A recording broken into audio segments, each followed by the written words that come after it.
Meu nome é Gabriela Barbosa e eu sou a professora da disciplina que se chama Bases Epistemológicas da Linguística. É isso, eu ia fazer um comentário a respeito do título da fala da Laura, mas eu vou deixar para depois. Não é coincidência, não foi por ordem, ao acaso, né, que esse nome de uma parte do título da fala da Laura tem esse título, né? E eu estou muito feliz com a presença de vocês. Nós somos uma turma de 8, 9 estudantes e temos 30 pessoas aqui, então fico bem feliz mesmo com a presença de vocês. Agradeço de antemão pelo interesse na temática e pelo interesse em ouvir falar nessa junção, né, entre essa disciplina que é uma disciplina obrigatória para quem entra no mestrado em linguística e por muitas vezes não fica meio sem entender, né, o que está aqui, isso não tem nada a ver com o que eu estou fazendo, né, mas ela é uma reflexão bastante necessária, ela é uma base, né, a gente não se forma só naquilo que a gente gosta de fazer, a gente precisa ter uma formação básica para se chamar linguista, né, e eu estou muito feliz, então, de poder contar com a professora Laura. A gente tem um grupo de estudantes, de professoras que têm interesse,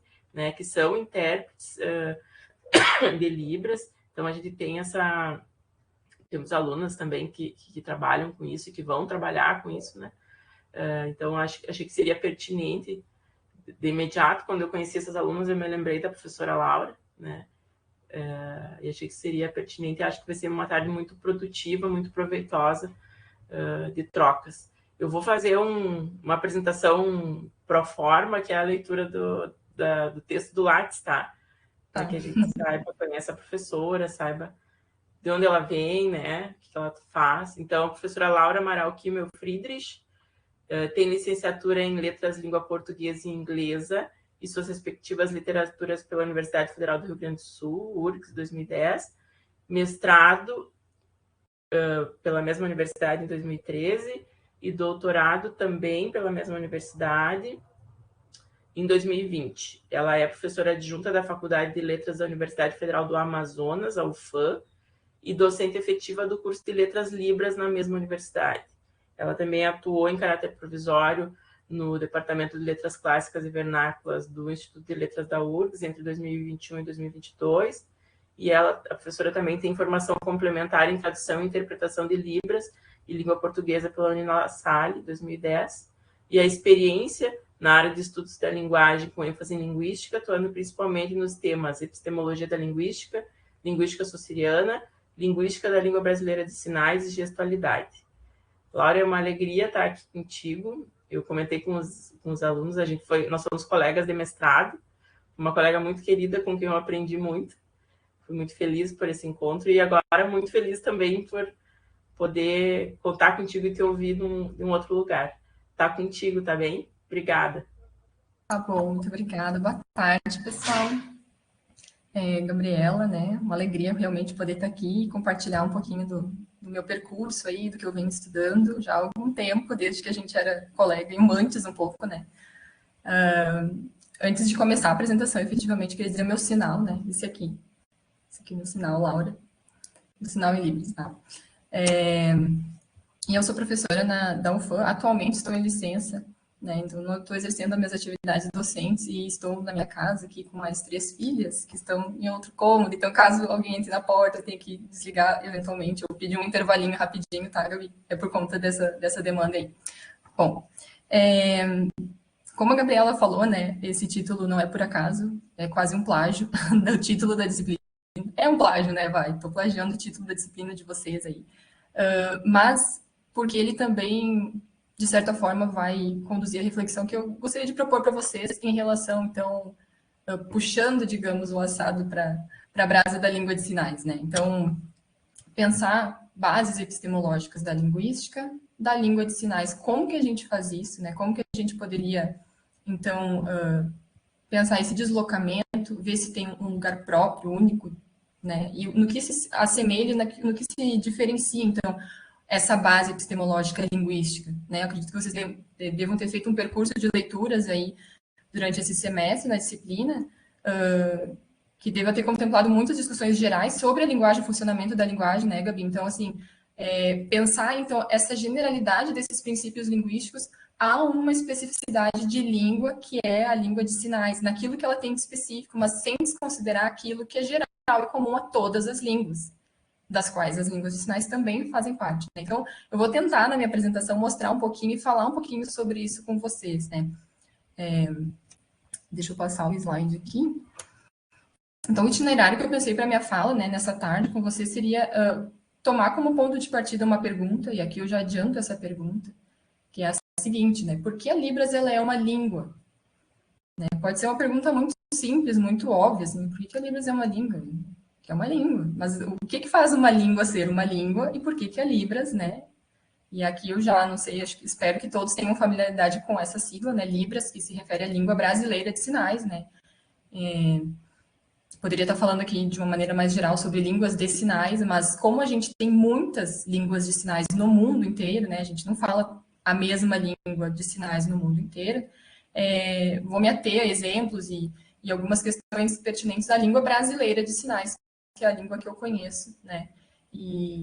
Mas muito da reflexão que eu vou propor aqui para vocês também, por ser geral e comum a todas as línguas, com base, então, na teoria de Saussure, é que a gente pode pensar que se estende a todas as línguas, né, de sinais, inclusive, tá? Mas, então, nosso ponto de partida, eu gostaria que vocês já refletissem sobre isso um pouquinho, né? Por que a Libras é uma língua? Se é que vocês entendem a Libras como uma língua, né? Porque, infelizmente, a gente ainda tem muita gente que não enxerga, não vê Libras ou as línguas de sinais como línguas. Seja lá qual conceito de língua a gente está mobilizando aqui, né? Ou num termo mais linguístico, acha que é gesto, que é mímica, que a pessoa está fazendo qualquer coisa ali, né? Então a gente tem às vezes brincadeira, meme, coisa assim, com atuação inclusive de intérpretes, né? Porque acho que é só sacudir o corpo ali e mexer os braços e fazer umas caretas, que tá tudo bem, né? Só que né, não é isso que faz uma língua. Então, essa pergunta, ela vem estando presente nas minhas reflexões desde o início, assim, desde quando eu comecei a aprender Libras. Eu sou ouvinte, né? Esse é um termo que a gente usa para quem não é surdo, né? Então, eu sou ouvinte, venho de uma família toda de ouvintes, e o meu interesse em aprender a Libras foi um interesse por aprender uma outra língua, assim como eu tive interesse em aprender o inglês, eu tive interesse em aprender Libras. Então, não foi assim, como algumas pessoas, né, que são da comunidade surda, que são filhos de pais surdos, então, né, tem a Libras como a sua língua materna, ou são pessoas que têm amigos surdos, pessoas próximas, vizinhos, e aí tem essa necessidade de aprender a língua por uma questão social mesmo. Então, o meu interesse particular assim, pela língua foi pela língua em si, né? E claro que com isso tudo vem todo um novo mundo que essa língua possibilitou.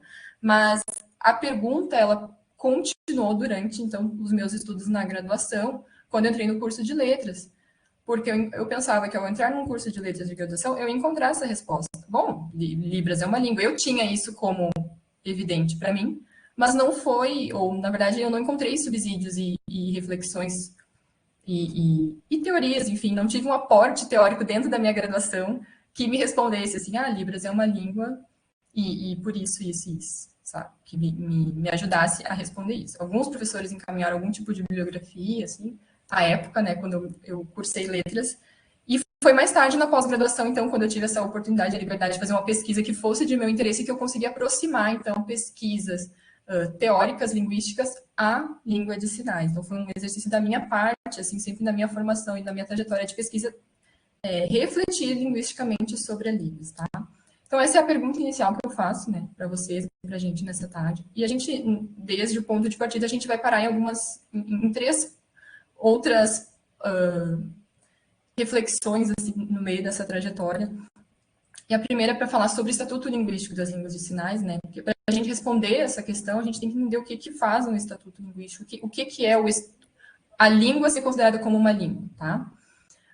O segundo ponto, então, vai ser reiterar esse estatuto linguístico no sentido de reforçar isso. Ok, uma vez que a gente vai entender o que faz o estatuto linguístico de uma língua ser uma língua, né, no caso da Libras, reforçar isso. Por que né, a Laura, acho que a Gabi, desde que a gente era colega, né, eu continuo sempre batendo na mesma tecla no sentido de reforçando isso, a gente tem que falar de novo e de novo porque a Libras é uma língua, e se questionar isso e reforçar esse estatuto linguístico. Tá, mas eu não tenho tanta coisa, não tem curso de letras Libras, por que tem que ficar falando sobre isso de novo? Né? Então, eu quero mostrar a importância disso a partir da perspectiva linguística saussuriana. Tá? E, em terceiro ponto, é a gente pensar, então, a Libras como um sistema linguístico. Né? Foi o convite que a Gabriela me fez. Assim, a gente... a partir desse, muitas vezes, desconhecimento que as pessoas têm do Estatuto Linguístico da Libras, né?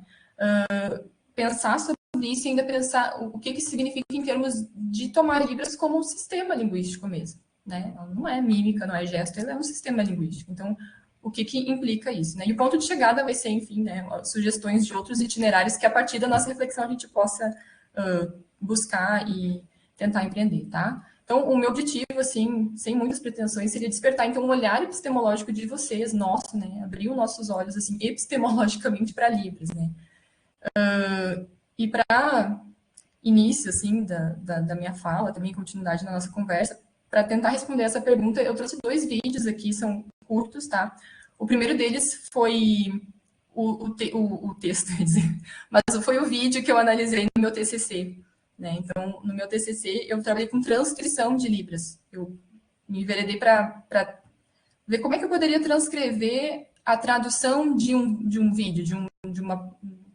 Então, no vídeo vocês vão ver uma série de falas, vou botar aspas aí, porque são só sons e ruídos, tem a janela de intérprete sinalizando em Libras, e tem a legenda em português. Então, esse foi o meu trabalho de conclusão do curso, na graduação, foi analisar essas enunciações que estão presentes ali e ver de que forma os sentidos são veiculados em cada uma dessas materialidades de língua, né? Pelo som que o videozinho ele transmite, pela legenda que está disponível ali e também pela sinalização da intérprete. Eu vou mostrar para vocês, deixa eu ver se eu aprendi aqui.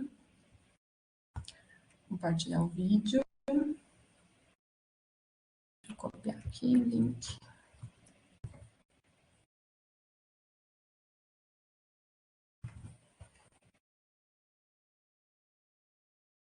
Ele tem o áudio, mas ele também tem a janela de interpretação. Então, acho que, não sei se nesse momento precisa da intérprete, né?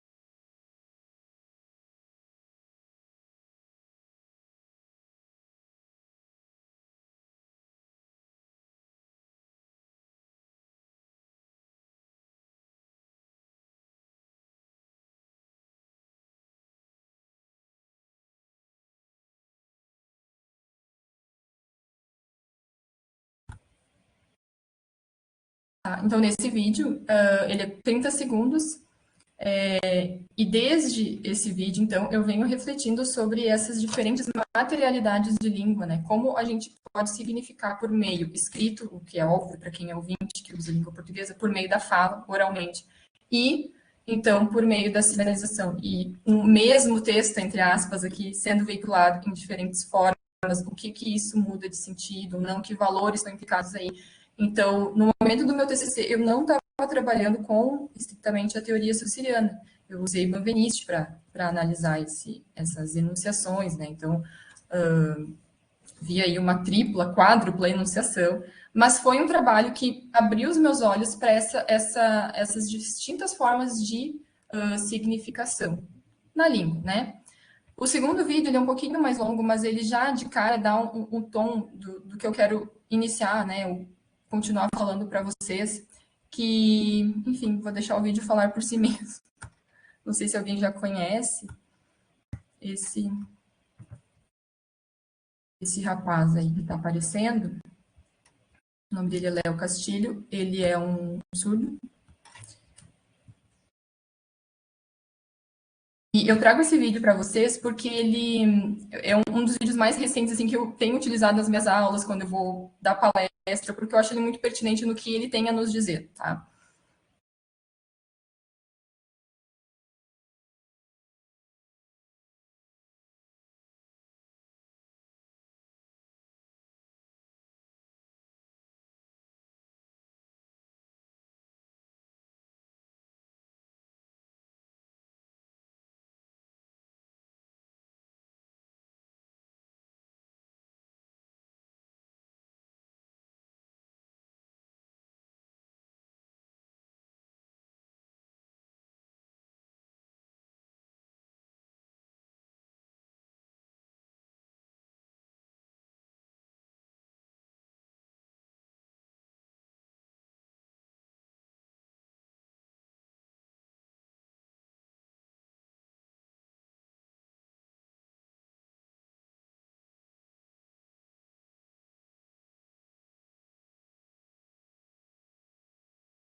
vídeo ótimo, né? Assim, o discurso dele não tenho que dizer a mais, né? Então, assim, por que eu trago esse vídeo, né? Assim, porque eu acho que ele situa um pouco, assim, para quem não está familiarizado com surdos mesmo, ou com o uso da língua no cotidiano, além das barreiras, né, que os surdos enfrentam, os desafios, essa postura dele enquanto surdo e se identificar como surdo, que isso é uma questão também bem importante para a comunidade surda, né, assim, não é demérito algum chamar um surdo, dizer que o surdo é surdo, sabe, às vezes a gente fica meio assim, com receio, como é que eu digo, né, então, talvez vocês tenham colegas surdas aí, que estão participando do PPG, né, então, assim, essa designação não é motivo, né, para muitos surdos de orgulho, inclusive, porque como o Léo é um representante disso, né, ele fala que a sociedade não enxerga ele como ele se enxerga, né, então, e nisso tudo, apesar de ele ser um surdo, né, que é oralizado, como vocês puderam perceber, né, ele fala, né, aprendeu a falar,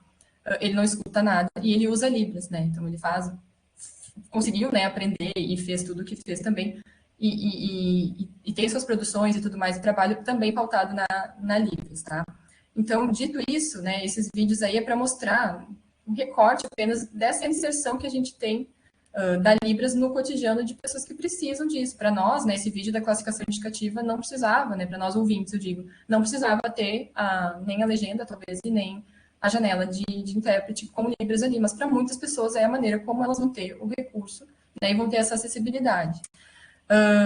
Para além de um recurso de acessibilidade, né, como é que a gente pode enxergar Libras, né, para os surdos, para aqueles que vivem nessa língua, né, que essa língua os constitui enquanto sujeitos, é fundamental, né? Quem sou eu, então, para dizer que de Libras não é língua? As pessoas vivem por meio dessa língua. Não é o meu caso, sou ouvinte, eu vivo em língua portuguesa, me constituo como sujeito em português, para dizer assim, né? Mas é fundamental, então, um conhecimento. Então, para quem é da área da linguística, eu penso, né, que estuda a linguagem, foi isso que a Gabriela falou no início, a gente ter um conhecimento mínimo de como é que essa língua se organiza, né? Então, é só mesmo a título de provocação das reflexões, assim, e para a gente ir adiante nisso, que é a proposta dessa tarde, pensar, então, numa epistemologia linguística para a língua de sinais, né? E por que isso é relevante, tá? Então, o meu primeiro ponto aqui para trabalhar com você seria sobre o estatuto linguístico, então, das línguas de sinais e pensando assim nessa questão mais epistemológica, né, que é se questionar o que a gente sabe sobre as coisas, né? Então, o que a gente sabe sobre Libras? O que a gente sabe sobre linguística? E aí eu estou falando pensando nos alunos aí que estão no PPG em letras, né? Talvez não necessariamente sejam da linguística, né? Não sei se talvez seja comum a alunos que estudam literatura também, mas eu coloco a questão assim, o que a gente sabe sobre linguística em termos gerais, né? O que a gente sabe sobre linguística da Libras, especificamente, né? Então, esse conhecimento sobre a linguística geral, sobre uma linguística da Libras, ele vai repercutir no discurso que a gente vai ter sobre esse conhecimento e vice-versa. O discurso vai alimentar o conhecimento e assim a gente vai produzindo o saber, né? E vai propagando esse saber. Então, dependendo da maneira como a gente olha para Libras, né? A gente vai ter sempre, né, objetos diferentes. Para parafrasar o Socir aí, né? Tipo, o ponto de vista vai criar o objeto. Então, tem muita gente que olha para Libras como só algo bonito, algo emocionante, né? Olha para a língua e, que lindo, né? Que os surdos têm acessibilidade. Isso é muito nobre ter esse tipo de sentimento, né? Ou olha para Libras como algo estranho, esquisito, nada a ver. Que bizarro, né? Tem gente que pensa, né, dessa forma sobre essa manifestação corporal, gestual da língua, né? E eu coloco a questão para nós, enquanto, né, estudiosos da linguagem, linguistas teóricos aí das línguas, como que a gente pode olhar para Libras, né? Com que olhar que a gente se coloca para olhar para a língua de sinais, e isso vai repercutir no nosso discurso, né? E isso é uma questão que eu acho que é fundamental para quem também é da área do meio, né? Para quem já trabalha com Libras, que conhecimento que a gente tem sobre a linguística da Libras e que discursos a gente tem produzido sobre isso, tá? Por que também eu ressalto isso? Porque os diferentes pontos de vista e enfoques que a gente tiver sobre a língua, né, vão gerar diferentes estatutos, né, vão vão dar força para os diferentes estatutos que a língua tem, tá? Que a Libras tem, né? Então, eu vou falar sobre alguns desses estatutos também, rapidamente, para a gente situar e eu consegui recortar o meu lugar de fala, digamos assim, aqui nessa apresentação, e que tem sido aquilo para o que eu tenho olhado, né, e estudado. Então, um dos estatutos que a Libras possui é o Estatuto Empírico Social, né, que realmente é esse exemplo do vídeo do Léo, né, que é os falantes, os falantes de Libras, aqueles que vivem na comunidade surda, né, que fazem parte e vivem com a língua, né. Então, esse seria um primeiro estatuto que a Libras possui, que é inegável. A gente encontra surdos por todos os lugares, a gente encontra pessoas falando Libras, a gente o tempo todo, né, se depara com pessoas falando em Libras, e esse é um estatuto muito forte, né?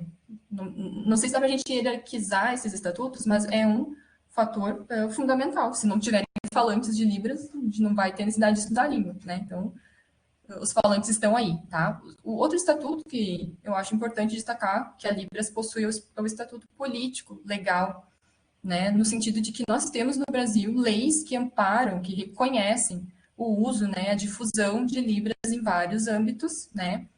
Tem uma discussão aí, não sei se dá tempo, talvez se alguém quiser perguntar, ou a gente conversar mais detidamente depois sobre o fato de que a lei ela reconhece, né, como meio legal de expressão e comunicação, mas a lei não necessariamente oficializa a língua. Então, a gente não pode dizer que a Libras é uma língua oficial no Brasil. Ela é uma língua reconhecida. O texto ali da Lei 10.436 diz que né, a gente reconhece, não está oficializando. Do contrário, a gente teria que ter todos os documentos oficiais, por exemplo, em Libras. Né, no governo passado, eu acho que teve um esforço aí de ter presente, né, a tradução para Libras nos pronunciamentos, enfim, houve essa presença maciça, mas não era obrigatório, assim como a língua não é oficial, né, a Libras não é oficial no Brasil, nesse sentido de que vou comprar qualquer coisa, vou assinar um contrato e eu posso ter uma versão em Libras desse contrato, não posso, né, tem que ser em português. Então, nesse sentido, a Libras não é oficial, ela é reconhecida. Do reconhecimento legal que essa lei de 2002 ela trouxe, a gente tem um decreto de 2005 que regulamentou, né, o uso da Libras no nosso país, inclusive criando, obrigando que os cursos de licenciatura tenham disciplinas de Libras. Né? Então, acho que a maioria de vocês deva ter cursado uma disciplina de Libras obrigatória. Por que eu tenho que estudar Libras? Eu estou estudando inglês, estou estudando espanhol, não quero. Tem que fazer disciplina de Libras, né? Para que esse conhecimento, esse reconhecimento, né, dessa língua seja difundido. Então, tem a força legal, vocês vejam, né? Então, veio por meio de um decreto que mandou, olha, todos os cursos de licenciatura e de saúde também tem que ter uma disciplina aí de no mínimo 60 horas, para que as pessoas saibam que existe Libras, porque ninguém aprende uma língua em 60 horas, né? Vamos combinar. Mas é inegável que essa força da lei ela é muito importante, né? Há países em que as línguas de sinais não foram reconhecidas nesse nível como no Brasil, né? Há países em que sim, ou mais recentemente, o Brasil desde 2002, então tem esse reconhecimento legal da Libras, né? E isso acarreta uma série de outras políticas públicas em cima né, a partir desse reconhecimento. Tá? O outro estatuto também que eu gostaria de chamar a atenção é o Estatuto Pedagógico e Educacional, também vem em decorrência da lei, por causa dos falantes de Libras, né? Escolas para surdos, espaços educacionais em que os surdos, né, na sua especificidade linguística, devam ser contemplados, né, devam ser atendidos. Isso é muito difícil, é uma polêmica muito grande, daí uma aula, acho que só para falar sobre isso. Então, vejam, porque tem gente que acha que o surdo tem que estar incluído numa sala de aula com ouvintes, porque senão ele vai ficar alheio ao que está acontecendo. Tem gente que não, que defende que os surdos têm que ter uma escola específica porque eles falam uma outra língua. Então, temos que falar a mesma língua e... Né? Então, assim, é muita discussão em cima de tudo isso, mas é um estatuto muito forte também, né? Então, tem muita pesquisa, muito trabalho, muita produção acadêmica sendo feita também sobre essa esfera educacional, né, e pedagógica de uso e de ensino, principalmente da Libras, tá? No nosso país. Esse símbolo aí no meio do slide é o da UFAM. O curso de Letras Libras também, então, a nível, né, acadêmico, né, de ensino superior, a gente tem cursos de Letras Libras, o que, quando eu fui aluna de graduação, há uns anos atrás, não tinha essa possibilidade, né, então, vejo que tem muita gente que, nesse sentido, é privilegiada por ter um curso específico, né? Mas, ao mesmo tempo, por causa do desconhecimento das pessoas também sobre a Libras, a gente recebe alunos, infelizmente, que chegam no curso para fazer a aula, né, graduação em Letras Libras, que não sabem o que é Libras. Assim, não sabem, não fazem ideia. Fez o vestibular, a nota do Enem foi o que deu para passar, foi o curso que conseguiu, e aí chega lá meio de paraquedas, assim, perdido, e nem sabe o que é Libras. Não é o caso da UFAM, porque na UFAM a gente tem um processo seletivo específico, né, os alunos já fazem uma prova em Libras, também para acessar o curso, né, para conseguir uma vaga no curso. Então, tem um processo seletivo um pouco mais diferenciado, mas em outras instituições ainda a gente encontra. E sempre tem gente que, assim, não sabe o que é Libras, né? Então, assim, esses estatutos, apesar de estarem, né, muito presentes na sociedade, eles ainda precisam ser valorizados, né?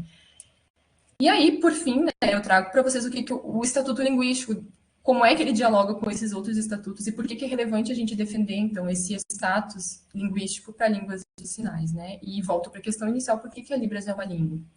Para quem já fez uma disciplina aí de Libras ou já tem alguma experiência, né? Algumas das alternativas para responder essa questão, né? A letra A ali, né, eu coloco, porque o Stoke, em 1960, com seus estudos, comprovou que as línguas de sinais são línguas mesmo, né? Outra alternativa para responder é porque tem a Lei 10.436 de 2002, que ela oficializa a língua no Brasil. Por isso que a Libras é uma língua. É por isso? É porque tem uma lei que diz que é uma língua que daí eu... Ah, tá, é uma língua. Certo, tem a lei. E, gente, eu estou trazendo essas citações aí porque é o que eu encontro nas produções acadêmicas, muitas vezes, e teóricas, de colegas da área de Libras. Então, a gente se pauta numa discussão para falar sobre a língua de sinais com base no que um pesquisador, né, norte-americano, lá em 1960, ele comprovou. E a gente passa adiante. Vamos falar sobre a Libras. Mas, né, já foi reconhecido esse estatuto lá em 1960, foi esse pesquisador aí que defendeu. Ou porque tem a lei. Ah, não, a Libras é uma língua, como sabemos, porque a lei, né, reconhece a língua e tal. Então, usa esse tipo de justificativa como linguística, para sustentar esse estatuto linguístico. E aí que eu interrogo a necessidade de a gente reforçar esse estatuto linguístico. Né? Então, tem ali uma alternativa C, que eu acho que é o que eu marcaria se fosse uma prova, porque, né, a língua, né, a Libras, ela é um sistema de signos, ela possui uma organização, um funcionamento próprio, cujo valor dos elementos, no caso, os sinais, né, advém das relações entre eles no interior do próprio sistema linguístico, e a gente poderia continuar citando o CLG inteiro em relação a esse funcionamento da Libras, tá? Ou nenhuma das alternativas anteriores, né, também poderia ser uma resposta. Falando um pouquinho desse histórico, acho que é importante também situar que a Laura não é a primeira pessoa na face dessa terra que está pensando e buscando esse olhar estritamente linguístico, né? E com o estritamente linguístico, por isso que eu quis trazer os outros estatutos, eu não estou desconsiderando nem o estatuto, né, empírico social, nem o estatuto político legal da Libras, são fundamentais, ou o educacional, mas o meu recorte é para olhar linguisticamente, né? Eu faço esse recorte, as minhas pesquisas foram as minhas produções aí têm sido nesse recorte. Eu quero olhar a língua, a Libras, por ela mesma, né? Ou em termos linguísticos, né? Então, sem desconsiderar os outros, mas dando ênfase para o que a língua mostra de si mesma, tá? Não sou a primeira, então, a fazer isso, a ter esse olhar, né? Buscar esse ponto de vista. Esses aqui são autores referência na área de estudos linguísticos de línguas de sinais. Esse primeiro aqui é o que eu referi anteriormente, William Stoke, né, que em 1960 publicou um estudo defendendo que a língua de sinais, no caso americana, ela tem uma estrutura, né?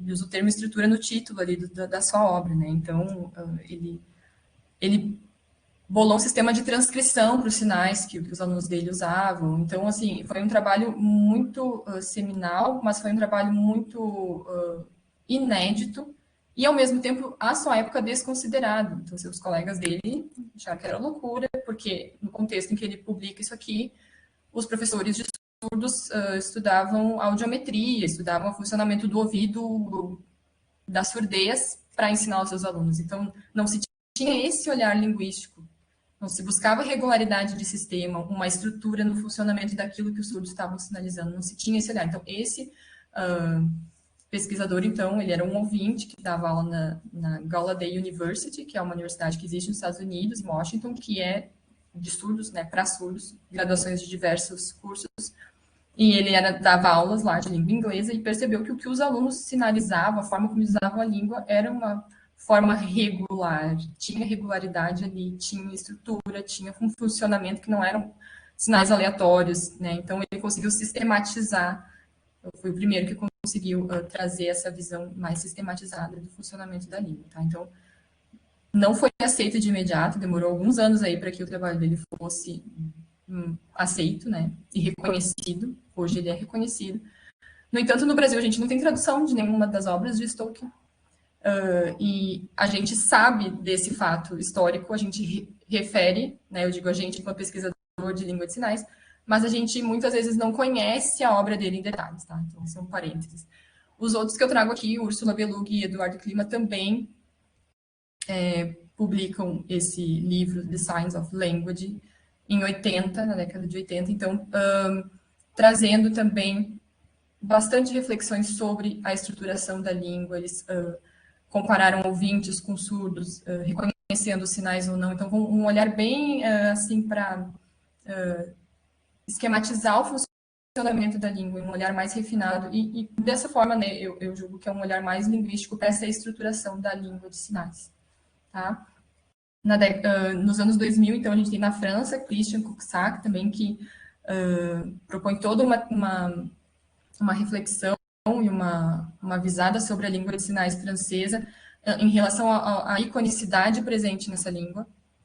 Então, é uma outra proposta também de olhar para a língua de sinais e discutindo essa iconicidade ali, né? Então, para mostrar para vocês que há trabalhos, né, em língua estrangeira, que versam sobre suas respectivas línguas de sinais, né, que a gente pode se apropriar para olhar para a língua brasileira de sinais também, então demanda conhecimento de outras línguas também, mas que já vem, né, então a gente tem algumas décadas aí de estudos específicos sobre a linguística de língua de sinais, tá?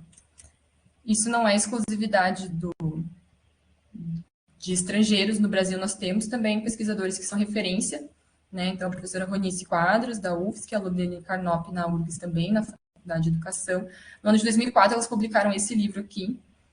Então, digamos assim, que é um esforço da parte delas ali e sistematizam, né, aspectos gramaticais e da estrutura da Libras, olhando para os níveis de análise da língua brasileira de sinais, né, o nível fonético, fonológico, morfológico e sintático, tá? O que o livro delas não deixa muito claro é por qual perspectiva teórica linguística elas estão trabalhando esses níveis. E aí a gente, quando estuda teorias, né, linguísticas e tudo mais, percebe uma forte influência chomskiana na abordagem que elas fazem, né, aos estudos, no caso, linguísticos da Libras, que elas apresentam aqui no texto delas. Mas isso não é explicitado, né, no texto delas, né. Nem por isso, não é relevante, não é importante, né. Mas eu destaco, então, eu trago a questão de a gente, né, me faço essa questão e proponho também essa questão, de a gente entender qual é esse ponto de vista teórico, linguístico, que está fundamentando as discussões em torno da língua brasileira de sinais, e não só olhar para a língua por si, né? Então, a minha trajetória de formação, e a gente já chega no ponto 2, que é reiterar esse estatuto, ou seja, antes de há vários anos já, as pessoas vêm, né, falando sobre Libras, vêm sobre a língua de sinais, linguisticamente, teoricamente, e isso vem dando subsídios para novos caminhos. Ao mesmo tempo, então, eu, né, onde é que eu me insiro nisso tudo? A minha trajetória de formação me possibilitou olhar para a língua brasileira de sinais, porque concomitante à minha formação, minha graduação, o mestrado, o doutorado, eu fui estudando Libras, tá? E eu participo de um grupo de pesquisa chamado Rastro dos Sons Fossis, sobre o efeito da escuta, que é coordenado pela professora Luísa Milano, da URGS, né? E com os colegas a gente estudou e lê bastante a teoria de Saussure, né? Aí vocês devem se perguntar o que tem a ver rastro do som, efeito de escuta com Libra. Não tem nada a ver, né? Tem a ver porque o teórico que ambos mobilizamos ali e nos pautamos é SOCI, né? É a reflexão sociana que serve tanto para rastro de som, para pensar questões do fônico, quanto questões da gestualidade, que é o meu interesse de pesquisa. Então, eu encontrei no grupo, mas também na teoria sociriana, um lugar que me permite refletir sobre isso, que é específico da gestualidade, né? De uma língua que é pautada na gestualidade, tá?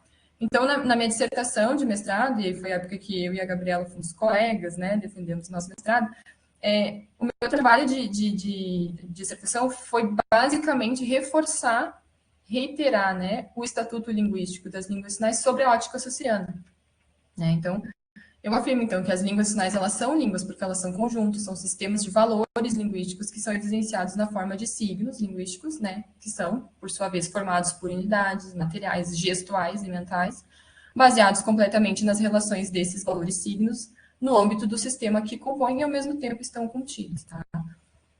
O que eu faço na minha dissertação, e o que eu gostaria de trazer aqui, dissociar, digamos assim, não vai dar tempo, evidentemente, de falar todo o trabalho, né, e o artigo que eu sugeri, né, para a Gabriela passar para vocês, não sei se puderam ler e tal, também traz um exemplo de um recorte, né, da questão do arbitrário, que eu trago aqui para vocês também, direto do curso de Linguística Geral, para a gente dar uma olhada nesses conceitos e de que forma ele pode ser deslocado para a língua de sinais, para a gente pensar a língua de sinais, tá?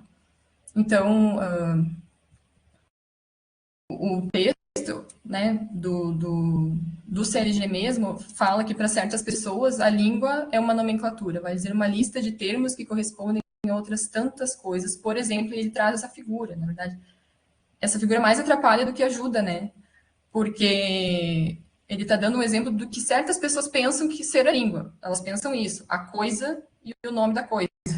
Essa associação direta, né, o que leva a crer que a língua seja uma nomenclatura. Na Libras não é diferente, às vezes a gente acha que os sinais são a representação da coisa, ou que para cada coisa no mundo a gente tem um sinal específico. Normalmente sim, né? A língua de sinais ela tem muitos signos, né, que estão se relacionando entre si.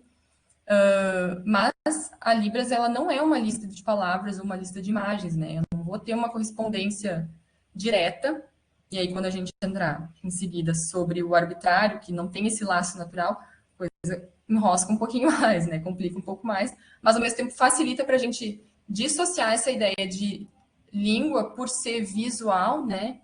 Enquanto ligada a esses referentes que a gente tem no mundo, digamos assim, né? Então, assim, a língua não é uma nomenclatura, então a Libras não é uma nomenclatura, não tem...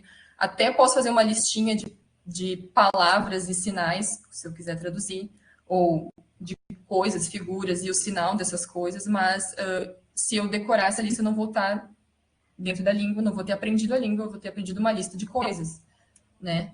O funcionamento da língua em si é muito mais complexo, tá? Aí ele traz, né, eu estou trazendo aqui o CLG, que vocês já conhecem, acho, né? Então, que a unidade linguística ela é uma coisa dupla, ela é constituída da união de dois termos. O signo linguístico ele une não uma coisa e uma palavra, mas um conceito e uma imagem acústica, né? Então, me chama a atenção quando o CLG traz passagens como esta não é o som material, coisa puramente física, mas a impressão psíquica desse som, a representação que dele nos dá o testemunho dos nossos sentidos, né? Tal imagem ela é sensorial. Então, quando eu leio isso aqui, com a minha mente pensando em língua de sinais, eu penso, então, assim como o significante, né, ele não é o som material, não vai ser o gesto em si, né? Não vai ser um corpo em movimento que vai ser o que constitui a língua. Inclusive, na língua de sinais, a gente vai ter essa complexidade da unidade linguística gestual constituída da união de dois termos, né? Então, é a impressão que eu tenho visualmente das coisas que vai constituir aquilo que eu vou recortar e vou representar manualmente, facilmente na realização dos sinais, na constituição desse repertório, desses signos que compõem a língua, né? O signo linguístico é, pois, uma entidade psíquica de duas faces, que pode ser representado por essa figura, né, que também está ali no CLG. Então, trago esse excerto aqui para mostrar para vocês a maneira como eu fui lendo também no CLG. Né, não deixa de ser aí guardadas todas as devidas proposições, uma metodologia para ler o CLG Saussure não está falando de gestos, Saussure não fala aqui especificamente de língua de sinais, né? A gente não encontra isso no texto do CLG, nem mesmo em manuscritos saussurianos para pensar. Mas do que eu tenho registrado do pensamento de Saussure, eu consigo fazer esse deslocamento para outra materialidade de língua. Né? Então, dá para pensar os signos, né, que são os sinais que a gente faz na Libras, em termos linguísticos saussurianos. Tá? A ideia de signo linguístico aqui em Saussure é uma delas. Não, também porque essa abertura que ele dá, esse não compromisso do signo ali com a coisa sonora, eu vejo uma brecha para pensar ali um gestual. Se não é o som, pode ser outra coisa. Pode ser um gesto, pode ser um movimento corporal também, o que vai integrar o significante, né? Que ele fala ali de imagem acústica, seria uma imagem visual, meio redundante dizer isso. Mas cabe. Ele não disse, não está escrito ali em Saussure que dá, mas ao relativizar, né, a maneira como o signo linguístico se organiza, eu vejo uma brecha para, né, uma oportunidade de pensar também, aproximar a reflexão sobre as línguas de sinais aí nesse ponto, por exemplo. Né? Então, como comumente a gente vê, né, nessa ideia de signo linguístico, né, uma sequência de fonemas, ou a palavra e o desenho da coisa, né, nessa associação entre o significante e a forma linguística e o significado é a coisa. Não é a coisa, né? O signo linguístico ele é essa impressão psíquica. Então, não tem esse vínculo natural com a realidade, que é o que o princípio do signo ele vai falar mais adiante tem, né? Então, enfim, ele muda os termos de conceito e imagem acústica para significado e significante, né? Os três nomes eles estão relacionados, né? Ao mesmo tempo em que se opõem no sentido que se distinguem, né? Signo, significado e significantes não estão se opondo, aí eles são distintos, né? Porque se relacionam. E o signo linguístico vai, então, definido dessa forma, ele vai exibir duas características primordiais, né? E isso se fala ali, né? Os editores disso se falam que, ao enunciá-las, eles vão propor os princípios mesmo de todo o estudo dessa ordem, né? E são dois princípios, né, que ele traz. O primeiro é o da arbitrariedade do signo, em que tem essa célebre frase, né, eu acho ela muito boa, que o laço que une o significante ao significado é arbitrário, ou então, visto que entendemos por signo o total resultante da associação de um significante com um significado, podemos dizer mais simplesmente o signo linguístico é arbitrário. Né? Então, eu lembro que foi em aula, na disciplina de epistemologia linguística, que o professor falou, é o laço, ele chamou a atenção da gente para isso, né? É o laço que une o significante e o significado que é arbitrário, né? Então, e em algumas edições de manuscritos, tem inclusive esse que está destacado em vermelho aqui no slide, que é esse radicalmente arbitrário. Então, é imotivado, é sem causa, né? Não tem uma causalidade, uma necessidade para que determinado significante se una a determinado significado. Isso é porque é. E ponto, né? Então, isso se fala, né? Então, o princípio do arbitrário domina toda a linguística da língua. Então, de certa forma, foi essa passagem do CLG que me inspirou para escrever o artigo, né, que eu compartilhei com vocês ali, sobre rediscutir os conceitos de arbitrariedade e iconicidade em relação à língua de sinais, porque a gente tem uma ilusão, ou uma ideia de que a língua de sinais, por ser visual, por a gente conseguir ver as coisas e ter os sinais, tivesse os sinais não fossem arbitrários. Por que motivados? Pela forma, por alguma coisa que tem na realidade, na constituição dos sinais, né? Se eu faço sinal de telefone, tá? Na Libras, isso aqui é telefone. Né? Parece um telefone, então não é arbitrário. Então, eu encontrei discursos assim no meio, né? Afirmando que esse sinal não é arbitrário. Só que a arbitrariedade para Saussure é de outra natureza, é essa união do significado com o significante que não é. O laço, ele é arbitrário, não tem nenhum vínculo com a realidade, com o mundo, com as coisas aí, né? O próprio CLG levanta algumas objeções, né? Esse princípio que seria, talvez, pensar sobre os símbolos, né? Que a palavra símbolo, há algum tempo, tinha sido utilizada para designar o signo linguístico, né? Ou que ele chama de significante, só que o símbolo tem como característica não seja mais completamente arbitrário, ele não está vazio, existe um rudimento de vínculo natural entre o significante e o significado. Então, ele traz o exemplo do símbolo da justiça, não poderia ser representado por um carro. Né? Então, tem esse vínculo de algo ali que traz. Isso poderia levar as pessoas a pensarem que quando eu faço um sinal que é parecido na Libras, né, tipo telefone ou bola, que isso constitui os sinais como tão somente icônicos e não arbitrários, né? Sendo que a arbitrariedade está presente para o funcionamento do sistema, que a gente vai ver mais adiante, né? Então, o significante ele é motivado, traz o CLG, né? Isto é, ele é arbitrário em relação ao significado com o qual ele não tem nenhum laço natural na realidade, não são as coisas da realidade, estava relendo essa passagem pensando isso, não são os objetos, as coisas que a gente vê no mundo e que dizem como é que eles têm que ser representados linguisticamente pelos sinais. Isso não está dado, né? Tanto que no artigo ali, não sei se vocês... eu não trouxe não coloquei figura, né? Não trouxe ilustração nenhuma, mas o sinal de... Esse sinal aqui, não sei se vai dar para ver. Eu boto meu braço aqui, faço isso aqui. E esse sinal aqui se refere à mesma coisa da realidade em línguas de sinais diferentes. Isso aqui é árvore na Libras, e isso aqui é árvore na língua de sinais chinesa. É uma forma cilíndrica, né? Assim que eu faço esse movimento. Mas isso aqui, gente, poderia ser poste, poderia ser qualquer coisa, assim como isso aqui. Ah, tá dançando, não tá nem aí. Entende? Isso não está dado naturalmente. Qual é o significado? Né? Eu acho que dá para desmistificar um pouco esse mito de que a língua seria uma representação visual de tudo que a gente vê, nisso que tem de icônico, de imagético, por ser uma língua de natureza visual. Tá? Então, essa reflexão sobre o arbitrário que você traz me ajuda a reforçar esse estatuto da Libras como uma língua também, porque a arbitrariedade ela está na língua, independente se os sinais têm ou não uma motivação inicial para serem da forma como são. Tá? O próprio Saussure também traz, né, que onomatopeias e exclamações não contradizem o princípio do arbitrário. Né? Então, o fato de nas línguas orais a gente tem um som aproximativo de determinado som da natureza, é uma aproximação, não constitui também noção em grande número, ele fala, dentro do sistema da língua, né?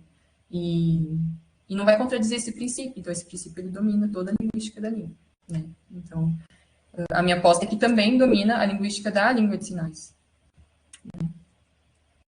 E o segundo princípio que o CLG traz, ali, que você traz, é o caráter linear de significante. Aí aqui a gente tem bastante discussão, dá para questionar, mas o próprio texto, vocês vão ver que relativiza também, se a gente ler atentamente, tá? O significante, sendo de natureza auditiva, desenvolve-se no tempo unicamente e tem as características que toma do tempo. Letra A representa uma extensão e letra B. Essa extensão é mensurável numa só dimensão. É uma linha. Ele vai falar também que todo o mecanismo da língua depende dele. Mas vejam que, na primeira frase ali, ele está dizendo que o significante sendo de natureza auditiva. Então, já está condicionando de que natureza esse significante ao qual ele está se referindo. Se ele é um significante de natureza auditiva, vai ter essa característica única e mensurável numa só dimensão, que é uma língua. Mas aí, ele mesmo, já no segundo parágrafo dessa página 84 da edição de 2006, traz que os significantes acústicos podem apresentar complicações, dispõe apenas da linha do tempo, diferentemente de significantes visuais que podem oferecer complicações simultâneas em várias dimensões. Aí depois eu fiquei pensando que significantes visuais são esses aos quais Saussure se referia. Né? O que está falando aqui? Fala de significante acústico, a gente entende a sonoridade da língua, né? Esse significante acústico mesmo. Mas quando ele fala de significante visual, não sei se ele estava se referindo a significantes de uma língua sinalizada, porque lá, no final do século XIX, início do século XX, não havia o reconhecimento das línguas de sinais como línguas mesmo. Né? Então, isso não era questão. Os surdos não eram nem aceitos na sociedade, que dirá a sua forma de comunicar, né? E, além disso, ele fala também que os significantes acústicos, quando representados pela escrita, têm a sucessão do tempo, substituída pela linha espacial dos signos gráficos. Então, me chama a atenção esses três tipos de distintos signos ou significantes aí que você traz. Em 3 parágrafos ali do CLG, ele fala de significantes acústicos, significantes visuais e signos gráficos, né? Tem uma flutuação terminológica entre signo, significante, tem uma discussão... aí, às vezes, por vezes, né, no CLG está como significante, mas era signo, às vezes era signo e coloca como significante, mas, em linhas gerais, a gente tem 3 aí materialidades mobilizadas nesse segundo princípio, né? Se a gente pensa na Libras, né, é uma língua tridimensional, aí, não é uma língua unidimensional, não é só uma linha, eu tenho o elemento espaço para eu falar, né? Eu preciso da movimentação. Então, esse significante visual da língua de sinais, ele apresenta complicações outras, né? Mas isso não invalida esse segundo princípio, julgo eu, na minha leitura, em relação ao tempo da fala. Eu consigo falar sinais, mas eu tenho que seguir uma linearidade desse tempo da fala, né? Então, claro, se eu tomar o significante de natureza auditiva ou acústico, como ele fala, é um fonema atrás do outro. Quando eu vou falar em Libras, eu vou usar vários elementos, eu vou usar o movimento, eu vou usar a direção da mão, né? Eu tenho o espaço que eu preciso aqui para sinalizar, mas eu não deixo de fazer um sinal após o outro. Então, de certa forma, eu teria uma representação nessa dimensão, mas não só nessa. Então, o espaço aí dimensional que eu tenho que usar para sinalizar poderia ser explorado também, estudado, mas acho que isso não invalida esse caráter linear também, que está presente numa língua de sinais, assim como o arbitrário também está, tá? Depois, estudando só durante o doutorado ali para outro manuscrito de Saussure, que foi o Dupla Essência, né? Na verdade, edição do manuscrito, ele trabalha, cita muito a questão de significante visual como bandeira, sistema de bandeiras em navios, que tu olha uma bandeira e representa uma coisa, se ela está numa altura ou outra. Então, acho que era esse tipo de significante que ele estava se referindo quando, né, tem esse registro dessa parte aqui do texto, né? Enfim, em síntese, tá? Sobre essa reiteração do estatuto. A língua ela não é uma nomenclatura, né? Ela é um sistema de signos. A natureza desses signos linguísticos ela é complexa, porque ela é dupla, né? Tem um significado, um significante e implicados. O signo linguístico ele é arbitrário e o significante possui um caráter linear, né? Atrelado então ao fator tempo. Isso tudo que está no CLG a gente consegue ver na língua de sinais, né? Então, a língua de sinais ela não é uma nomenclatura, ela é um sistema de signos, né? Tem uma regularidade de um funcionamento sistemático aí, com um mecanismo funcionando com todas as suas relações, né? A natureza dos signos linguísticos, mesmo numa língua de sinais, né? Apesar de visual, ela é complexa, né? Se eu faço esse sinal aqui, não está dado naturalmente para vocês o que é isso aqui que eu estou fazendo. Na verdade, tem que fazer um movimento. E eu fazendo esse sinal para gaúchos que sabem Libras vai ser uma coisa. Para no Amazonas o pessoal vai fazer outro sinal, né? Vai fazer esse aqui. O valor vai ser diferente, porque a gente tem inclusive regionalismo na Libras, né? Isso aqui é mamãe, mãe, né? Ou esse sinal composto aqui, que tem dois movimentos aqui, para fazer o sinal de mãe. Então, a natureza dos signos da Libras é complexa também, né? O signo ele é arbitrário, ou seja, tem essa convenção em torno da realização dos sinais. A gente pode até criar um sinal novo, por exemplo, live, porque a gente começou a usar muito esse termo recentemente, a live convencionalizou-se esse sinal, mas eu não posso, Laura, inventar que live vai ser qualquer outro sinal. Até posso tentar, mas eu não vou conseguir modificar o sistema todo nos termos como o Saussure coloca, né? Então, isso coloca a língua ao abrigo das tentativas de mudança, né? Não é um indivíduo que vai mudar a língua toda. Né? A gente tem bastante criação de sinais novos constantemente, mas o funcionamento da língua em si obedece os mesmos princípios, né? E o significante, enfim, possui esse caráter linear, como eu expliquei para vocês anteriormente, tá?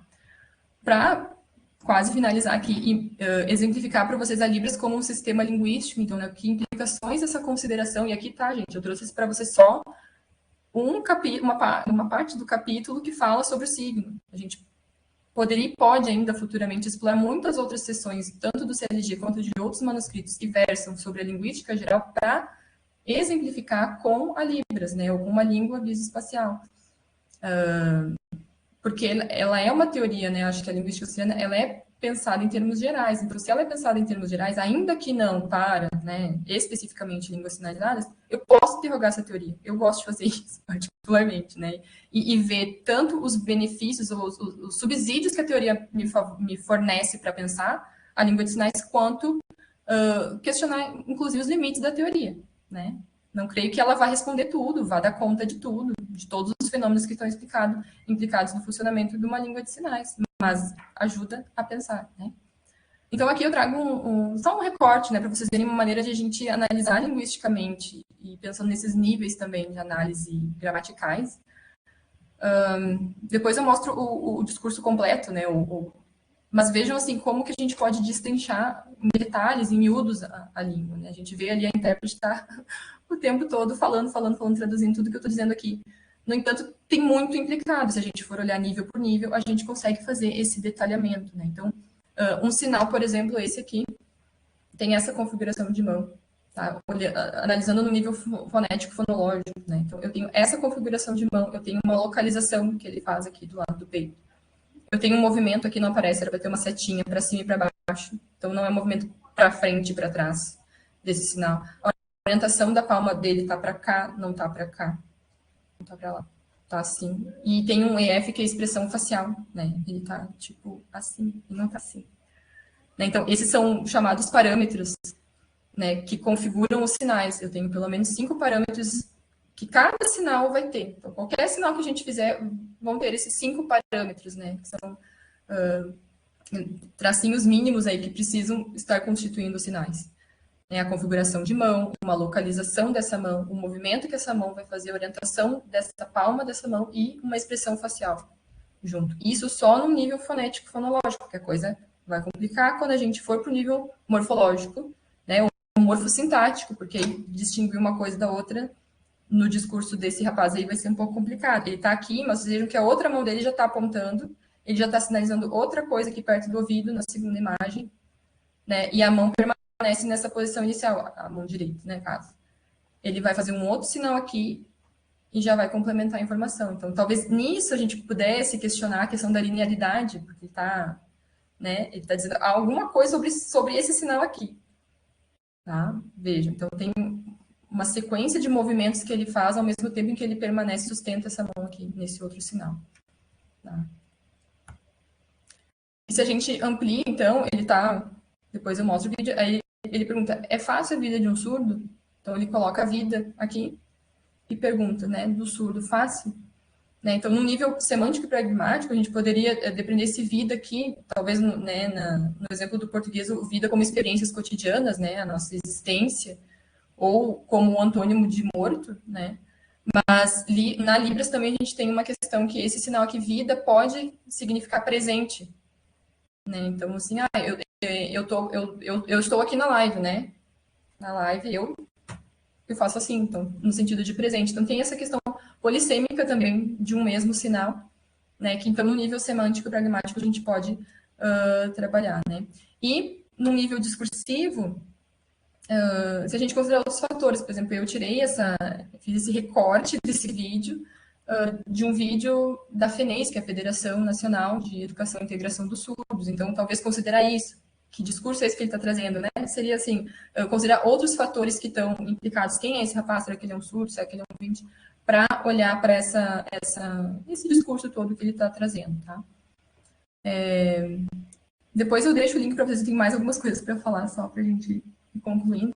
Mas depois eu explico e traz algumas dificuldades e problemas que os surdos enfrentam por não terem acesso à comunicação muitas vezes, né? Então, vejam que considerar Libras como um sistema linguístico nos possibilita, né? Então, olhar para esses diferentes níveis de análise gramaticais de funcionamento da língua. Nos cursos, nos currículos dos cursos de letras Libras, a gente tem um semestre, uma disciplina por semestre de cada um desses níveis, né? Então, se tem feito pesquisas em cada um desses níveis, por vezes bastante específicas.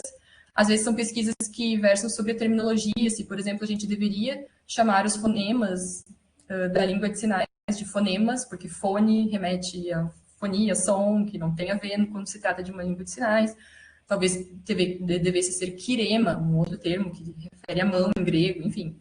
Então, tem muita discussão, assim, desde como produzir para o campo, né, para a área, como também discussões terminológicas, como é que a gente refere esses fenômenos linguísticos, esses níveis, também na Libras, né, ou sobre a Libras, de uma forma específica ou não.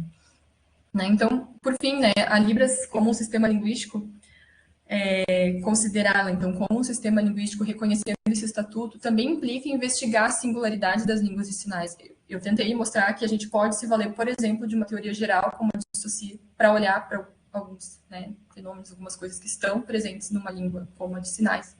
E nisso, as línguas de sinais, esse LS ali, línguas de sinais, se assemelham, é o equivalente às línguas orais.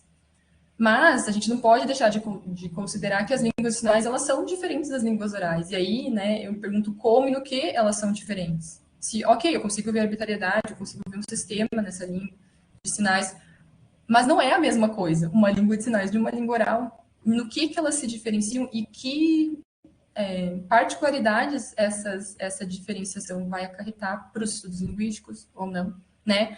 Então, mais recentemente, na minha tese de doutorado, eu fui olhar, eu considero que eu desci ainda mais para o fundo do poço para olhar a questão da materialidade linguística.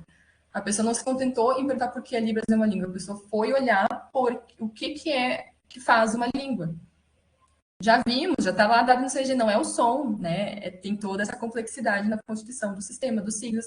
Mas, quando eu tenho a perspectiva de uma língua que é visual espacial, eu não posso deixar passar essa materialidade, esse gesto. E eu senti, então, essa necessidade de explicar linguisticamente como é que um gesto pode ser considerado constituinte de uma língua, de um signo linguístico, né?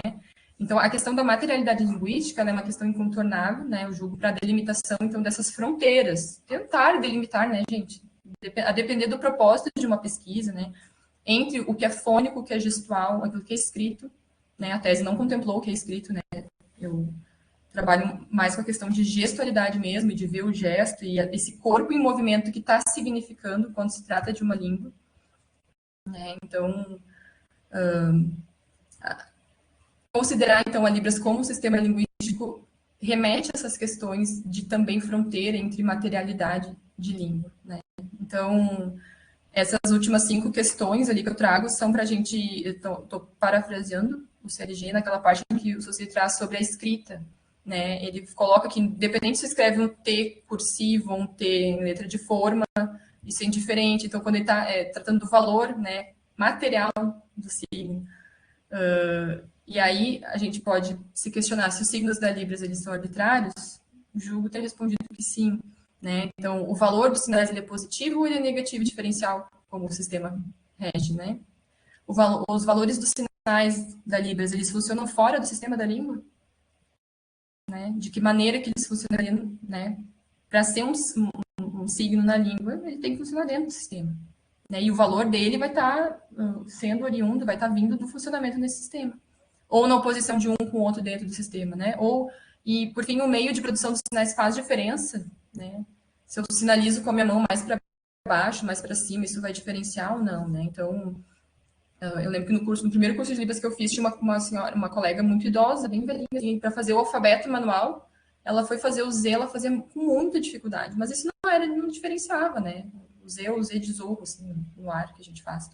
Então, isso, né, não faz diferença nesse sentido, né? O meio de produção do sinal. E o ponto de chegada, né, que eu queria deixar para vocês aí uma trilha aberta, porque ainda está, a gente ainda sigo trilhando, né? Seria defender esse lugar de uma epistemologia linguística da Libras, né?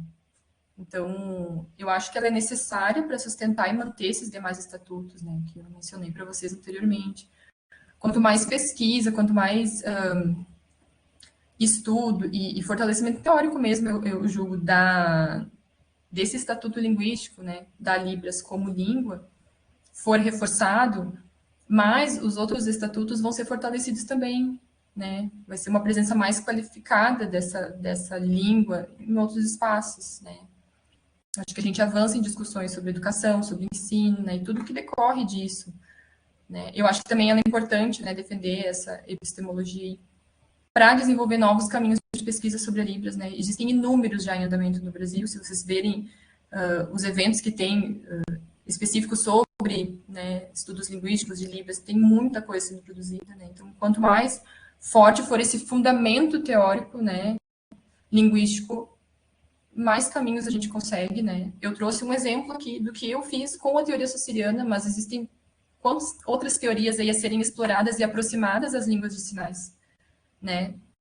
Fazendo esse diálogo, essa via de mão dupla.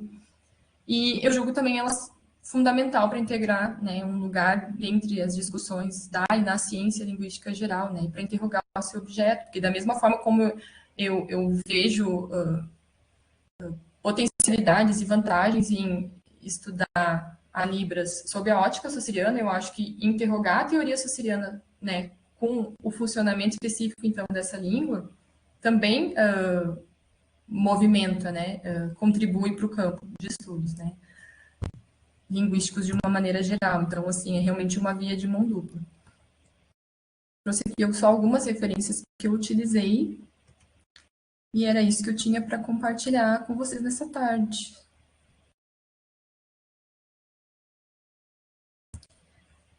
Isso, Gabriela.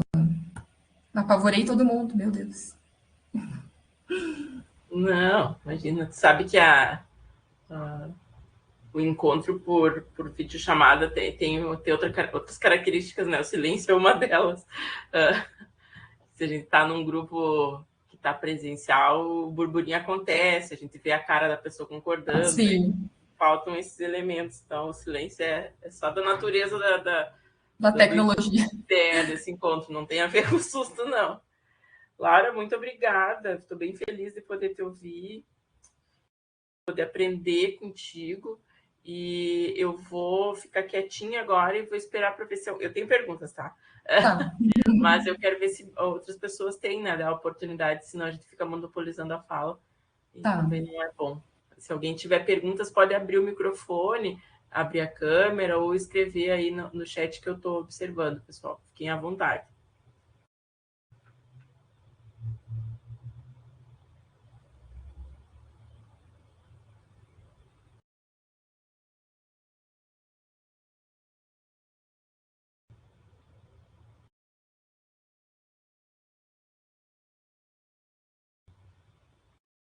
Vou suportar mais uns segundos de silêncio.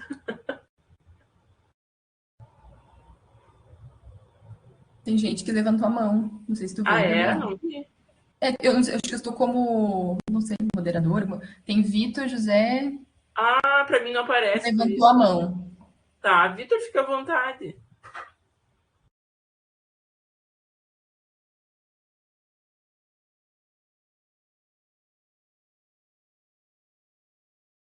Não te escuto, Vitor. Tu tem que. O teu microfone está desativado. Agora conseguem me ouvir? Sim. Certo. Professora, boa tarde. Foi um prazer ouvir a palestra da senhora e até estava achando muito interessante. Tanto é que, enquanto estava a falar, fui até pesquisar um pouco também para tentar ver se no meu país, no caso eu sou de Angola, também tem a língua de sinais, né? E acabei por encontrar que é o LGA, que é a língua gestual angolana. Né? Não sabia. E acabei também por aprender a partir dessa pequena pesquisa que eu fiz. Estava a ler um pouquinho um artigo enquanto ouvia você falar, né? E algo que até que me chamou a atenção, fiquei curioso, é do porquê que não existe, ou não existe, se calhar, ou então um número assim muito reduzido, a mesma relevância ou valorização que se dá a uma língua como o português, que não acontece com as línguas de sinais, né? Porque que, por exemplo, o Estado não valoriza tanto, né? E não existem tantas políticas que possam permitir uma maior promoção e divulgação dessas línguas, e como também o seu reconhecimento, né? Obrigado. Bacana, Vitor. Legal saber que tem, então, LGA, na língua gestual angolana. Provavelmente deve ter vindo de Portugal, não sei. E tem esse fator também, só antes de responder, né, comentar a tua pergunta, mas a língua brasileira de sinais, ela vem com um imigrante francês para o Brasil. Então, a nossa língua é muito semelhante, né, tem essa origem na língua de sinais francesa, diferentemente da língua portuguesa que vem do português de Portugal. Então, a gente tem essa distinção aí também na constituição da língua, né.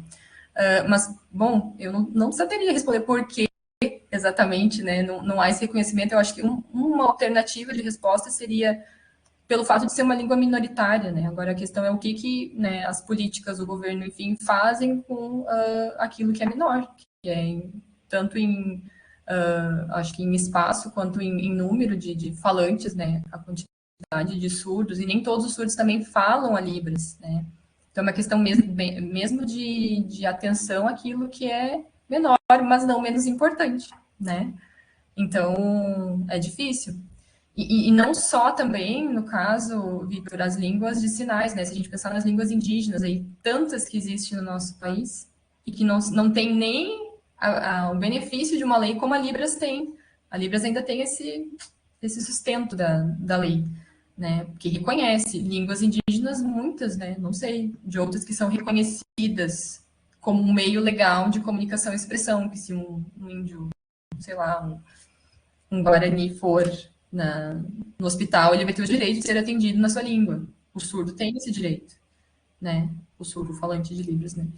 Então, é uma questão de política mesmo, né? E necessário, acho que o conhecimento também. Quanto mais gente souber, quanto melhor e mais qualificada for a apresentação dessas demandas também, tanto para né, a esfera pública aí, quanto para o nosso privado mesmo, no nosso dia a dia, a gente vai operando pequenas transformações, né, até atingir o macro. Vamos ver, tem mais gente com a mão levantada.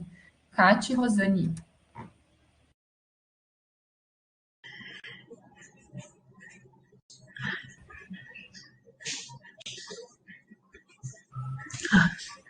Boa tarde, professora. Eu também sou aluna da professora Gabriela. E no teu artigo, tu trouxeste algo muito interessante, é sobre o sinal de triste ser arbitrário e, ao mesmo tempo, a expressão facial, que é um elemento da linguística, né, da gramática da Libras, faz com que ele tenha iconicidade. E eu queria saber em que outros graus a gente pode, em que outros sinais a gente pode estabelecer esses graus, e se é que pode estabelecer graus de iconicidade. Bom, excelente pergunta, Cate. O intuito do artigo foi justamente questionar e problematizar esse discurso que antagoniza as duas noções em relação a Libras, porque a gente encontra muito, né, no meio essa categorização. Esses são sinais icônicos. Esse sinal é icônico, todo mundo está sabendo o que é isso aqui, todo mundo sabe o que é isso aqui, todo mundo sabe o que é isso aqui, porque ele tem algo visual, né? Ah, sinal que eu mostrei para vocês, mamãe não é icônico, o triste, eu faço isso aqui, mas eu não posso fazer assim, a não ser que eu esteja ironizando em língua de sinal. Entende? Então, assim, por isso que no artigo eu coloco que todos os sinais, inclusive os icônicos, o sinal de casa, ele não deixa de ser arbitrário por ter algo na sua forma que alude a um referente. Isso não torna o sinal menos arbitrário ou não arbitrário. Então, assim, por isso que eu defendi ali, sugeri que haja graus de iconicidade, como alguns autores defendem. Então, assim, posso dizer que o sinal ele é mais icônico ou menos icônico, em casa, mas no sistema da Libras, né? Foi como eu mostrei para vocês. Isso aqui, esse sinal da árvore, ele pode ser tido como um sinal icônico, não pode? Mas também pode não ser. Qual é a motivação? O que eu enxergo de referente no mundo, né? Então, assim, é muito subjetivo. O sinal de live. Isso aqui é live. O que tem de icônico aqui, sabe? Então, a gente teria que ficar olhando para cada sinal e tentar achar qual é o gancho na realidade, sendo que cada um de nós enxerga a realidade do seu ponto de vista. Então, é por isso que é muito difícil a gente dizer que o sinal é mais ou menos icônico. Esses pesquisadores ali de línguas de sinais americanas, por exemplo, que publicaram trabalhos sobre isso, eles apresentaram 90 sinais para ouvintes, pessoas que não sabiam a língua de sinais, e tinha as opções para elas marcarem o que significa esse sinal. E as pessoas muitas vezes não conseguiam nem dentre as opções marcar qual que era, porque realmente não enxergavam iconicidade nenhuma, não enxergavam qual era o gancho com a realidade, entende? Com a coisa representada ou significada através do sinal. Então é muito difícil, eu não entro nessa discussão, assim, eu não cheguei a pesquisar sobre iconicidade. O meu objetivo com esse artigo foi flexibilizar essa discussão que opõe. Tanto que eu falo lá no final do texto, eu falo assim que a arbitrariedade subjaz a iconicidade. Todo sinal, ele é arbitrário, mas nem todo sinal é icônico. Agora, o que a gente define como icônico? Bom, a gente tem que estudar, tem que, né, não sei se haverá um consenso, né? Então, eu acho isso aqui icônico. O sinal de live é icônico, porque para mim, parecem as telinhas dos computadores que a gente abre, mas, sabe, assim, eu acho que é muito relativo. Ao passo que o fato de eu ter um sinal com essa forma, essa configuração de mão, que tem um significado que está amarrado arbitrariamente e funcionando dentro do sistema da língua, né? Eu posso dizer que eu estou aqui, então eu consigo usar isso, faz parte da língua, do sistema, arbitrariamente, né? Então, nesse sentido, essa questão do arbitrário versus icônico, que eu acho que não é versus, né? A gente tem que ter um pouco mais de cautela ao dizer que um sinal não é arbitrário. Porque se ele não for arbitrário, ele não vai fazer parte da língua, né? Então, todos os sinais, a bola, né? A bola que eu faço, bola com a minha mão aqui. Mas o ovo eu faço assim, tem um movimento. Então, assim, é muito subjetivo, eu acho, essa gradação da iconicidade. É difícil fazer uma lista, esse aqui é o mais icônico. Não sei, né? Para os chineses é isso aqui, gente.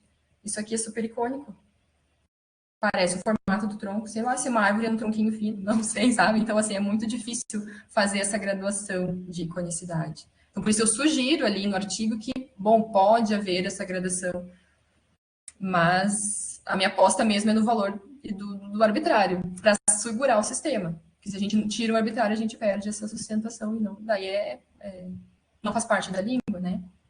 Não sei se eu te respondi aí. Tá bom, Kátia? Tem outra pessoa com a mão levantada. Obrigada. De nada. Elis Goretti.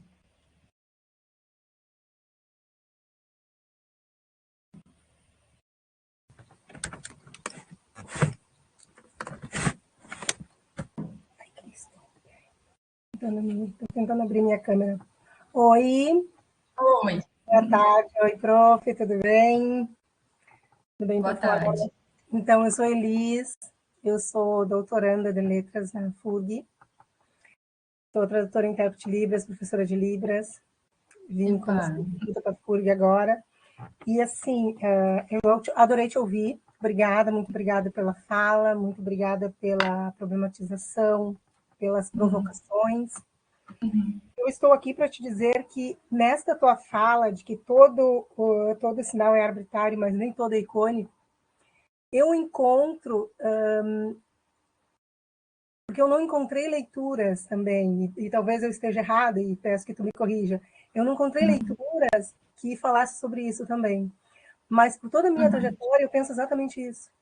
Que não tem como que falar que o icônico, que um sinal é icônico apenas pela forma, né, ele não se justifica. Mas essa problemática, ela é uma problemática, e talvez não seja, que é histórica, né? Por muitos e muitos anos, pelo sempre, se diz, e talvez em algum momento, certamente em algum momento em minha fala, eu também usei isso. Porque eu também usei que isso é icônico devido à forma. E a gente vem percebendo essas questões e fazendo leituras e pesquisas, e a gente começa a pensar e perceber as diferentes maneiras, né? Então, o que eu quero te dizer aqui eu quero te agradecer muito, quero agradecer pela oportunidade de te ouvir, assim, tão claramente, fez uma grande diferença e enriqueceu minha tarde. Muito obrigada, muito obrigada. E dizer que sim, que eu concordo plenamente que icônico não... que mesmo que eu já tenha usado alguma vez, que certamente eu tenha usado isso, sim, eles são arbitrários, porque senão não seria língua, né? Eu concordo que a língua não seria dada como... Enfim. Joia, obrigada, Elis. Prazer te conhecer aí. Sucesso na trajetória, assim como os demais colegas, né? Eu acho que não há problema a gente dizer que determinado sinal ele é icônico, porque tem uma semelhança. Essa não, acho que não é a minha questão. A minha questão é a gente opor e dizer que porque o sinal é icônico, ou tem mais ou menos iconicidade ali que eu consigo perceber, ele é ou não é arbitrário. E aí, por isso que eu trago toda essa discussão com o Saussure, eu dou as mãos com a teoria saussuriana aí para a gente entender o que é o arbitrário. Também tem isso, né? Por isso essa base epistemológica da linguística para a gente falar as coisas sobre a Libras. E aí, claro, traz uma questão que é bem importante. Historicamente, o conceito de arbitrar mesmo em Saussure não foi bem, ou por vezes foi lido de maneira que fez com que as pessoas entendessem que, bom, um corpo em movimento não é arbitrário. Exato. Por não compreenderem o que está implicado no conceito de arbitrário. Por isso que eu enfatizei, é o laço que une um significante com um significado, isso é uma abstração, isso não é a coisa em si, né? Então, assim, esse conhecimento teórico, por isso uma base epistemológica linguística forte é importante para a gente que é da área da língua de sinais e que quer estudar e produzir teoricamente sobre isso. Muitas pessoas, né, às vezes colegas do meio têm, às vezes, reservas em estudar uma linguística saussuriana, por exemplo, que foi pensada no final do outro século, e porque não falava de língua de sinais. Então, essa é uma das barreiras, uma das dificuldades que a gente encontra. Então, por vezes não é bem aceito, talvez a minha fala não fosse bem aceita ou compreendida, simplesmente porque Saussure não falou de língua de sinais, então a gente não pode ouvi-lo. O que ele escreveu foi para línguas orais, não serve para língua de sinais. Calma aí. O que ele escreveu? O que a gente tem de legado saussuriano aí e de que forma isso pode contribuir para enriquecer a nossa discussão. Então, acho que esse também é um desdobramento do que eu tenho feito. Assim, eu tenho visto que com o Saussure também tem isso, tem que ver se a teoria linguística e outros autores, né? Eu estudo Saussure, eu sou saussuriana, né? Não tive tempo ainda nessa vida para estudar outros autores. Chegou uma nenenzinha aqui. Mas a gente pode pensar com outros autores também e ver os limites da própria teorização, né? Nem tudo Saussure vai responder, mas muita coisa a gente pode pensar sobre as línguas de sinais com base em Saussure. Esses conceitos dele são básicos, né? Fundou a linguística moderna, né? Trouxe esse renovo. Então, por que não olhar para esse para o sistema da Libras a partir desse ponto de vista, né? Respeitando a epistemologia saussuriana. Então, se vocês forem, por exemplo, a minha tese, eu faço um capítulo enorme, eu quero falar de Libras, eu quero falar de sociedade, mas eu tive que fazer um capítulo enorme, gigantesco, para destrinchar o manuscrito da dupla essência da linguagem, por exemplo. Porque não posso também sair citando Saussure assim, avulso, e dizer que, bom, tá ali, é só Ctrl-C, Ctrl-V, adaptando para Libras, né? Tem que haver um entendimento do que está sendo dito nesses conceitos, assim, tem que haver um estudo da teoria, né? Enfim, a gente tem um longo caminho pela frente aí, Elis, né?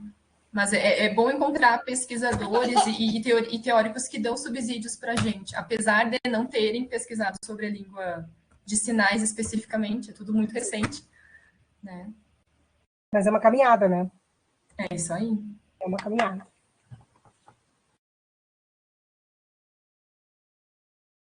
Laura, eu não sei se tem mais alguém com a mão levantada, porque eu não estou como administradora. Para mim não apareceu. Não apareceu, tá. Pelo menos, eu tenho uma pergunta, eu sei que está na tua hora, tá? Uma última pergunta. Tranquilo. Eu fiquei bem curiosa, tem um pouco a ver com o que a Elise, com o que a Kátia falou também, que é uma questão ligada à arbitrariedade mesmo, né? Então, a primeira questão é arbitrariedade, o conceito que está difundido, seja em Saussure, né? Seja de modo geral, para quem não conhece, a arbitrariedade é uma palavra da língua, né? Não é a palavra de Saussure. Então, uma decisão arbitrária foi alguém que tomou aquela decisão, né? E não se explicou, não tinha relação. Mas a arbitrariedade lá no Saussure não tem a ver com o mundo. Tem a ver com o mundo, porque a língua está no mundo, né? Mas assim, tem uma relação direta com o referente. Né? O laço que une, eu estava nessa mesma aula. O laço que une o significante, o significado é que é arbitrário. Aí a minha questão vem o seguinte: o que está difundido é uma oposição do arbitrário, no sentido de que não tem relação com o referente, e o icônico tem relação com o referente, né? Na Libras.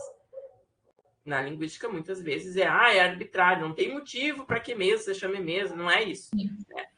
A minha dúvida é como é que a área da Libras recebe isso, porque na área da linguística de línguas orais, tá?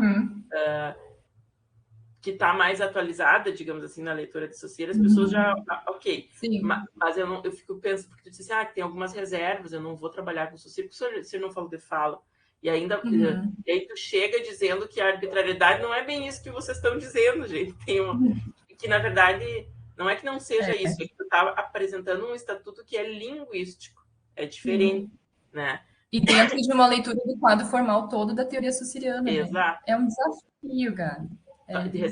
Tu recebeu muitas críticas já por causa disso ou não? Nunca me disseram na minha cara. E esse artigo, assim, não sei se eu ouvi alguém falar que uma publicação, um texto nosso, demora em torno de 10 anos para ele começar a ser lido, divulgado. Não sei, não é uma coisa. A gente publica um artigo nesse ano, a não ser que a pessoa é muito conhecida, famosa, não é o meu caso, né? Quem é a Laura na fila do pão, mas esse artigo, então, inclusive, que eu compartilhei com vocês, eu publiquei ele em 2012, foi fruto de uma disciplina, né, de epistemologia da linguística, e foi uma reflexão que eu fiz à época, e publiquei, ele teve uma boa aceitação, porque eu vejo que ele é muitas vezes citado por outras pessoas, então, mas nunca recebi uma crítica direta. O que eu percebo muitas vezes às vezes em falas de alguns colegas, em alguns eventos, desse tipo de discurso, assim, sabe? De não aceitar determinada teoria porque ela não foi pensada especificamente para línguas de sinais. Isso não é só aqui no Brasil, isso tem, eu não lembro o nome delas agora, autoras americanas que elas descrevem esse fenômeno como um pêndulo, sabe? Um movimento pendular. Por hora, por vezes, a gente se aproxima daquilo que é feito sobre línguas orais. E por horas a gente se afasta e quer olhar para o que é específico. Né? Eu percebi na minha própria trajetória também isso, sabe? No primeiro início eu estava muito Libras, quero ver a estrutura da língua, quero ver como é que ela funciona, entender esse funcionamento. E aí depois eu vi, não, só um pouquinho, mas tem algo que é comum a todas as línguas. E a gente vai para o geral da língua, da linguagem. Mas, né? Todo mundo falante, todo mundo... tem isso que é o básico, mas aí tem o que é específico. Então, nesse movimento pendular é que as pesquisas vão se constituindo, né? E o que eu acho legal, assim, e te agradeço a oportunidade, Gabriela, de falar aqui numa turma que eu acredito que seja a maioria ouvintes, né, que não estão pesquisando a língua de sinais, é justamente abrir esse espaço. Porque se eu pesquisasse só, ou trouxesse, minha pesquisa fosse só com autores e referências que falam sobre língua de sinais, eu ia ficar circunscrita a esse universo. Então, por isso que eu acho que, e de novo eu falo, não só, tá? Mas é porque é a teoria que eu mobilizei, que eu aprendi, que eu gostei, que eu gosto de trabalhar, que é a sussiriana. Mas, assim, outras carecem, né? A gente tem uma vida inteira aí de pesquisas com outras perspectivas teóricas, outras perspectivas linguísticas, outras perspectivas literárias para refletir sobre as línguas de sinais. Né, com esses subsídios que são básicos, com esses princípios. Então, assim, o arbitrário foi o primeiro, porque eu vi, assim, escancarado que era um problema que as pessoas não entendiam, não entendem muitas vezes, ao que o arbitrário se refere. E aí, digamos que criticavam o Saussure por isso. Só que daí a gente estuda, lê o Saussure, faz, né, anos aí de estudo e entende que arbitrário é isso que ele está falando. Gente, não é o oposto da iconicidade, gente, ok, a gente graus de iconicidade numa língua que é visual, mais fácil a gente perceber isso, mas não vamos excluir o arbitrário. Olha o que é o arbitrário, né? Esse é o que garante essa regularidade de um sistema linguístico, se a gente tirar isso. Sistema, né? Sabe? Então, assim, esse tipo de base epistemológica que eu reforço, eu acho que é necessário, assim. Então, é uma via meio de mão dupla, né? A gente que trabalha com línguas orais e, ao mesmo tempo, quem trabalha com línguas de sinais, para a gente nem se isolar e também, ao mesmo tempo, ver o que é específico. É um desafio, realmente. Né? Mas... não, e a ideia de te chamar foi justamente por isso, porque o linguista tem que se interessar por línguas, né? Exato. E é isso, assim, não importa qual seja a natureza dessa língua, se ela é uma língua mais gestual, se ela é língua oral, não importa, é língua. Né? Então, se você saindo daqui, quando forem escrever, pensar sobre o objeto de pesquisa de vocês, de cada um, assim, né? Mas pensando, tá, mas como é que será que é nas línguas de sinais? Será que isso aqui que eu tô olhando para esse recorte, que isso funcionaria? Só se interrogar acho que já gera efeitos, né? Acho que isso é bom para todo mundo. E não assim, eu não vou aprender Libras, não vou nem me interessar, porque eu nunca vou dar aula para surdos. Ou porque tem vezes pessoas que se aproximam da Libras, enquanto, sei lá, professores de língua, porque, se tiver um aluno surdo na minha sala, como é que eu faço? Uma preocupação, assim, mais, assim, iminente, sabe? Às vezes as pessoas têm, assim, a gente da área, né? Não, nunca vou ter aluno surdo, nunca vou dar uma surdo, não preciso saber Libras. Não, mas se tu é um linguista, bem isso que tu falou, se tu tá estudando a linguagem... E, assim, aqui no Brasil, gente, são 21 anos já dessa lei que reconhece, né? Essa língua. Então, o mínimo, assim, que eu esperaria encontrar em eventos e pesquisas é, assim, alguma consideração. A gente já vê um movimento, né? A gente vê isso em publicações muitas vezes menção, né? Claro, não estou dizendo que todo mundo tem que aprender Libras e todo mundo tem que falar sobre Libras, não é essa a questão, mas assim, esse reconhecimento dessa especificidade, ou talvez da sua pesquisa não contempla a língua de sinais, porque não foi estudada, uma nota de rodapé no trabalho, num artigo que tu insira, já dá visibilidade, ou dá uma sugestão, olha, eu estou falando sobre, não sei o que estão pesquisando por aí, mas talvez olhar nas línguas de sinais, esse aspecto ainda está por ser feito, sabe? Uma indicação de uma trilha ser trilhada por aí, talvez um outro colega que conheça Libras ou que esteja interessado, sabe? E assim a gente abre os caminhos. Eu acho que facilita daí para o pesquisador da área, né? Sim, eu teria uma outra pergunta, mas eu não vou fazer isso. Eu queria fazer um último comentário quando tu estava falando do exemplo do telefone. Acho que a Elis falou, vocês falaram da questão da iconicidade. Libras é uma língua que eu desconheço. Eu fiz a cadeira de Libras, mas ninguém aprende Libras fazendo uma cadeira de 60 horas, né? E aí tu fez o do telefone e eu me dei conta do seguinte, que, assim, sim é arbitrário, tá? Sim é arbitrário, não há dúvida disso. Mas pensando no grau, em quanto tempo isso aqui vai deixar de fazer sentido, né? Porque o celular é um telefone. Isso é uma coisa assim, né? Isso aqui é o celular. Isso é assim que fala, né? Então isso aqui, o laço já se foi, né? Isso aqui era um telefone que tinha aquela as duas bolinhas, uma em cima e uma embaixo, tinha um negócio, uma haste segurando, né? Então assim, em que medida, né? Não é opor nem nada, mas assim, até mesmo esse grau de iconicidade, né? O grau de iconicidade e também a mudança na língua acontece, assim como nas línguas orais. A gente não fala mais voz mais C, a gente fala você, C, VC, né? Então, assim, na Libras também ocorrem mudanças linguísticas. E isso é outro assunto a ser explorado, de que forma que acontecem essas mudanças linguísticas. Você tem um capítulo lá no CLG só sobre isso, mudança linguística, mutabilidade e mutabilidade do signo. Então, assim, mas exatamente esse ponto que tu traz, a iconicidade, né, nisso que ela vai sofrer mudanças, conforme o mundo vai mudando também, a gente vai tendo outros referentes aí. Não quer dizer que o sinal mude, né? Não quer dizer que o sinal vai mudar. Veja, a gente tem celulares muito mais modernos, mas a gente continua referindo o telefone assim, né? Então não há essa atualização constante, que senão também não seria uma loucura. Como é que a gente ia se comunicar e a massa social ia penar para conseguir falar? A Elis quer falar de novo. Tá, a última fala. É muito rápido. Tá bom, diga lá, Elis. Eu gostaria muito que tu deixasse o link, então, da pesquisa, da tese e de artigo que eu vou copiar aqui, eu vou colar lá na minha biblioteca, que eu quero muito te pesquisar, assim, e fazer uso da tua pesquisa dentro da minha também. Gratidão mais uma vez, tá? Obrigada, Elis. Obrigada. Um prazer. Eu passo para a Gabriela depois alguns links. Pode ser, Gabriela? Aí tu encaminha para quem quiser. Mas não tenho muita coisa, Elis. Assim, eu tenho mais. Quisera eu ter tanta publicação quanto ideias e pensamentos e reflexões. Eu tenho, não dá tempo nessa vida. São muitas coisas e, né? Outros pesquisadores, graças a Deus, estão aí, ó, se dedicando a estudar Libras. Então, eu tenho um artigo, esse que vocês leram, tenho, acho que mais outro, são, acho que uns 3 artigos específicos sobre Libras, né? Tem mais alguns mais, assim, especificamente daí sobre Saussure, porque ao estudar a teoria, a gente acaba se especializando bastante, né? E produzindo também estritamente sobre a Saussure. Mas o meu TCC, a minha dissertação e a minha tese de doutorado, os 3 versam sobre Libras, né? Eu tenho como objeto isso, e nessas perspectivas linguísticas, né? No TCC sobre... Professoras, desculpa, professora, desculpa. Aqui no bate-papo público, a Isadora Sena escreveu assim: existem vídeos no Instagram nos quais pedem para pessoas de 30 anos e de 8 ou 7 para fazerem um sinal de telefone. E já há essa diferença. As crianças colocam a mãozinha aberta na orelha. Isso.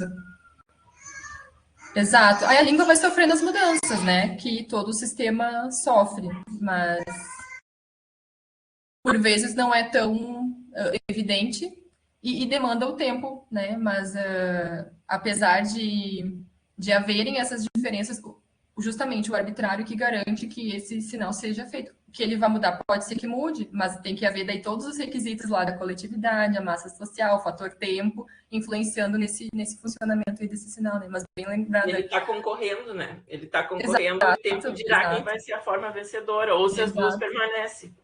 Exato.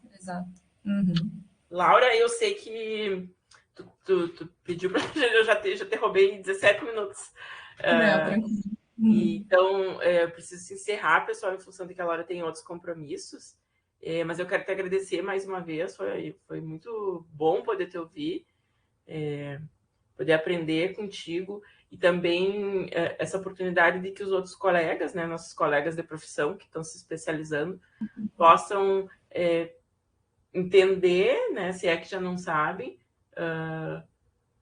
um pouco sobre a Libras, mas pensar nesse estatuto linguístico da Libras, né? Para além da questão das leis, para a questão pedagógica, questão empírica social, que há um estatuto linguístico, se ela é uma língua, não é nenhuma questão de si, né? Há um estatuto linguístico, porque ela é uma língua, né? Então, bom, mas quais são os fundamentos disso? Olha, eu tenho um ponto de vista para falar, e esse ponto de vista se baseia nisso. Achei muito legal, muito pertinente. Acho que é um estudo... O Valdir falou esses dias para os alunos, e aí ele falou atualidade de Saussure na linguística contemporânea, uma coisa assim. Essa é uma atualidade de Saussure. É um Saussure atualizado, né? É uma leitura bem atual, pertinente, uma leitura de Saussure que responde a questões do tempo presente. Acho muito legal isso. Eu agradeço mais uma vez e... Bom, é isso. Muito obrigada, Laura. Obrigada, Gabriela, a oportunidade, né? Obrigada aí pelas palavras também. Espero contribuir, né, para os dois campos, assim, né, com essa reflexão, respeitando as especificidades, né? Também não dá para tomar Saussure de qualquer jeito, assim, também tem que respeitar esse quadro formal, a Constituição mesmo, dos textos, toda a polêmica de estabelecimento não dos textos, enfim, né? É bastante trabalhoso trabalhar com Saussure, mas é muito proveitoso, né, para pensar outras línguas aí, especialmente a Libras. Eu agradeço a oportunidade, pessoal, obrigada pela atenção de vocês aí, os comentários. Fico à disposição, tá? O meu e-mail tá aí, eu demoro horrores para responder, né, Gabriela? Eu respondo, né, se quiserem contatar, lauraletraslibras@gmail.com ou via Gabriela, e também que ela me encaminha. E me coloco à disposição mesmo de licença aí, tá certo? Obrigada, desculpa não poder estender o nosso tempo aqui, tem outras demandas aqui familiares, mas é isso, uma boa tarde para todos, que Deus abençoe. Valeu, Gabriela. Tchau, beijo, abraço, Laura. Fecha, então. Tá, jóia. Eu saio, fecha, como é que eu faço? Eu acho que o pessoal vai saindo. Pode